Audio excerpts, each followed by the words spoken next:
Come on, Jace. Jason Tartick coming on right now. What's up, man? Hey, what's going on, Daymond? How are you?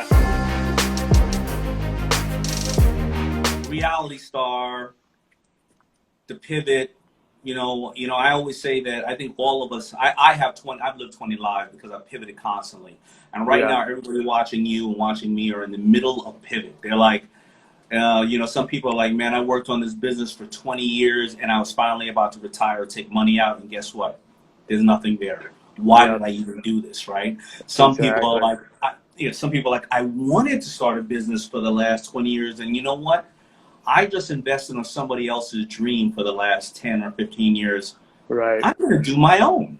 And some people are like right now, I don't know where I'm going to live or if I'm going to eat again, right? So the pivot is real right now, right? So how did you get onto the Bachelorette? Because you were a banker before that, right? A corporate banker. You know, if they had contacted me probably a year or 2 years before they did, I would have been like, nope, I'm so linear focused, it's not going to happen. And I said, you know what? The hell with it. I'm going to give this a shot, work on myself.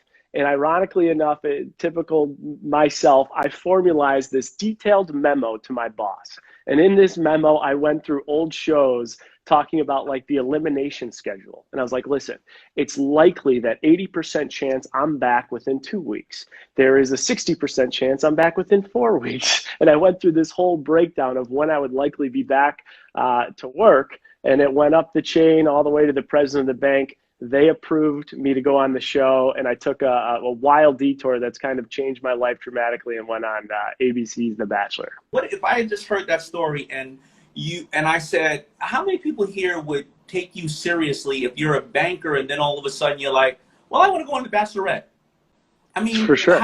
Your bosses or your clients, how many people here would have taken you seriously, or they would have said, sounds good, I think I need another banker now? Because this dude is crazy. You know what I mean? Like, you understand what I'm saying? And especially when you have financial security, and it's not. I understand you went to liberal arts, but take it from another reality person. Thank God I'm on a show where we don't look at it as reality; we look at it as education and stuff like that. But somebody liberal arts, being on a reality show, not liberal arts. You're not out there acting or singing. You are out there at the mercy of a bunch of drunk people drinking and arguing with each other and crying. No, I think it's honestly such a good question. I think it all comes down to, you got to look at yourself like in the mirror and just say like, what do you really want out of life? And are you doing today what you always expected and what you imagined and what you want? And I wasn't happy with where I was at from a career perspective. I was kind of a little bit lost. And so I had to pivot a little bit and take this very conventional life of like banking and be able to sell people on why I'm taking this transition, and then be able to actually go into this world and be open. And I think you bring up a really good point. And the truth of it all is that there was a point where those two worlds collided. So I had to make a decision. And at one point, this world outweighed this world, and this world was going to give me what I thought I would get out of corporate banking, traditional like blueprint route. So it caused a huge disruption and detour, and it changed things. 100%. So listen, I get it. So go to school for liberal arts, boom, become a banker. Doing well as a banker, boom, become a reality star. As a reality star, boom, now you're back to being a banker. But even just in the questions right here, I can't even repeat some of the questions right here that they're asking. It's like, how many of the girls did you bang? Did you find free love? Did you find love? Oh, wow, you're not wearing a ring. I guess not. So I can't even imagine the conversations you were having in the room. And by the way, somebody on here said bankers are fun people. They used to be a banker. By the way, I'm just saying that bankers present themselves conservative. 100%. But I have spoken for a massive amount of financial institutions and banks, and the after party, they are the wildest people. They're crazy.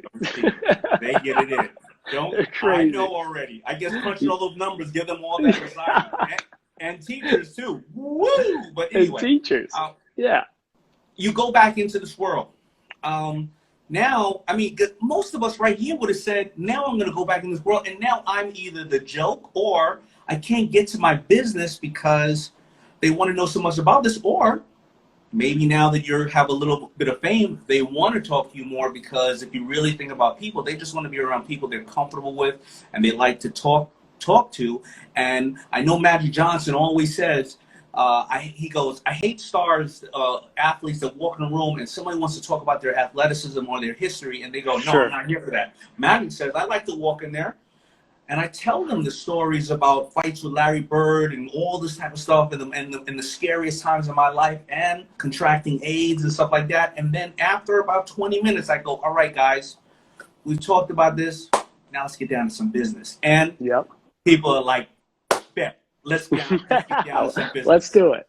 You see Exactly. what I'm saying? So I see exactly what you're saying. pivot.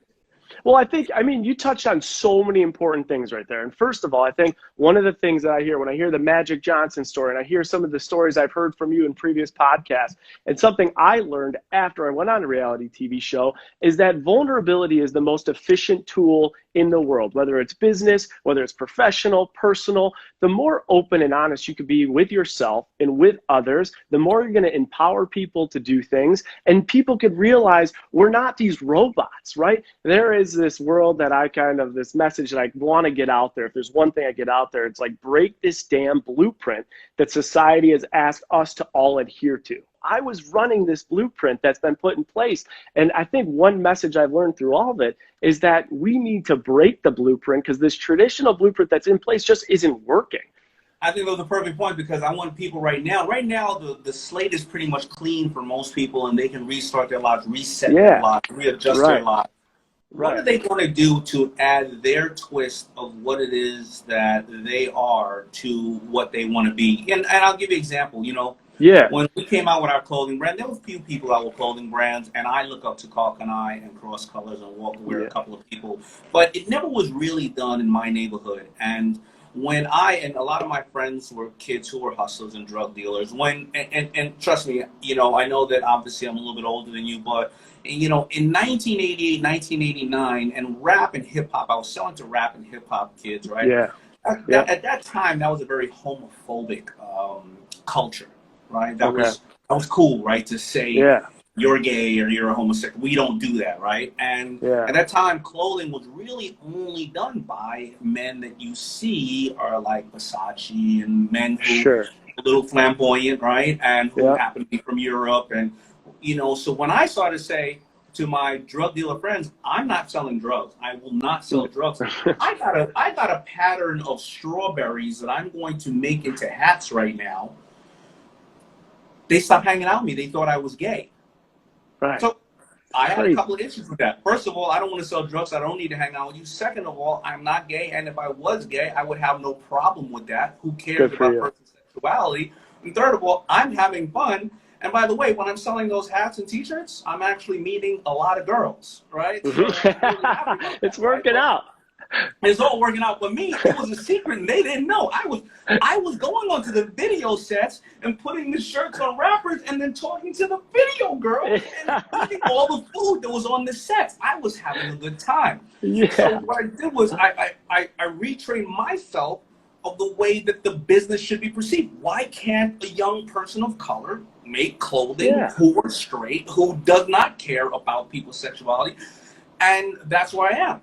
Okay, a lot of brands came after that, and we call them Me Too, but who are the people here watching right now who's just like you, who's just like Jason, who is saying, I'm going to redefine how this is done, and I'm going to do it my way. You know what I mean? Like all the music artists that come out who do it their way. You know what I mean? And you go, wow, later on you go, oh yeah, Lady Gaga is not the sexiest thing alive, but holy shit, or Adele, or kicking ass. Oh my God, Sam Smith sounds like the most soulful person I've ever heard in my life, and do it their way. How so what do you think the steps are?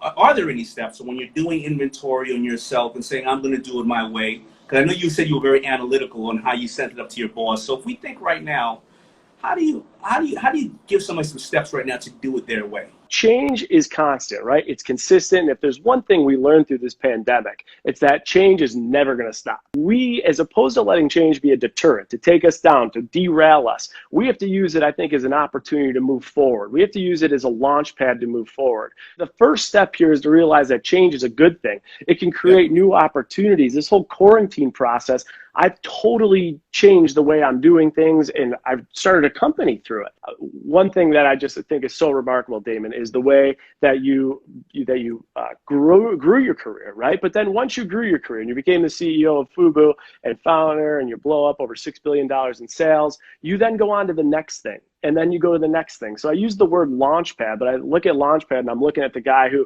you wrote 4 books. You then become a television star. You then become a motivational speaker. You then become a consultant. How do you achieve such greatness within one competency and then pivot completely to be an author and a writer with dyslexia and take all these detours and then achieve max capacity in all those realms?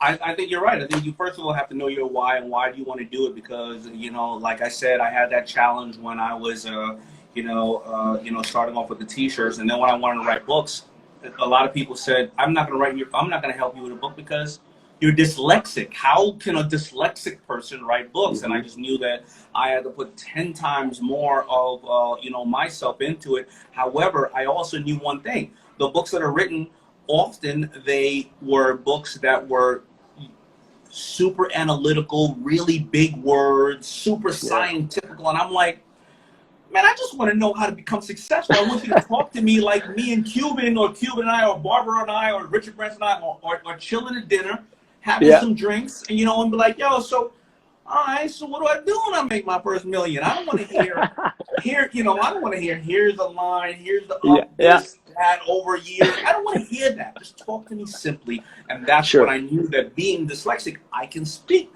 simply. Yes. I also knew that if I take a public stage, and everybody can learn from this, because whether your public stage is 10,000 people, or as you know, it could be 2,000 people, it could be 2 people, I knew that I never wanted to say things out there that I wasn't 100% sure of, I didn't do my research on, and I didn't live in some way or another. So if I can show them something that stats have shown and said, listen, and here's my experience of that in my life, if somebody would say, if a professor would say, bullshit, I'd be like, no, not bullshit. That's my life, what I experienced, and the results I got out of it. Sure. Professor, I understand and value that you are brilliant and you have very clinical ways to come across this solution, but this is what I have experienced, and I'm only trying to share that with you.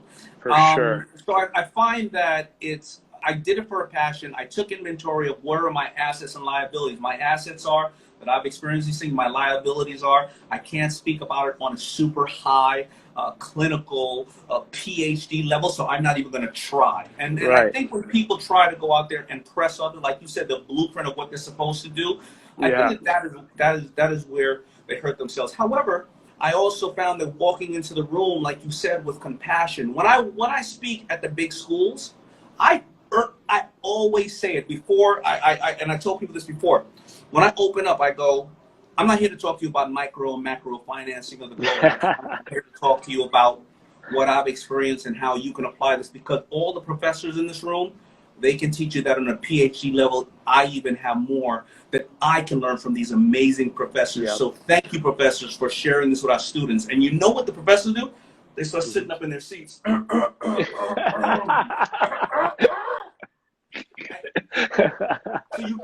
you take the anger out of all of them. Right. It's just like walking in a room in a negotiation, and you say, hey, I know we're talking about this stuff, and listen, I'm sure your plate is full and you're going through a lot personally as well. Are you okay? Because I don't even want to burden you with any of this stuff if I can't add value to you. For sure. And then somebody will say, yeah, absolutely. Exactly. Instead of somebody else coming in, man, I'm screwed up at home and I need this deal because I. Right, exactly. I mean, you nailed that. And the thing I take away too from everything you're saying, it's not the lessons that are taught in school, it's the lessons that aren't taught in school that really are what drive what we are doing every single day. Well, I appreciate all the great advice, and I hope everybody can take from you and me that they got to pivot and do it now.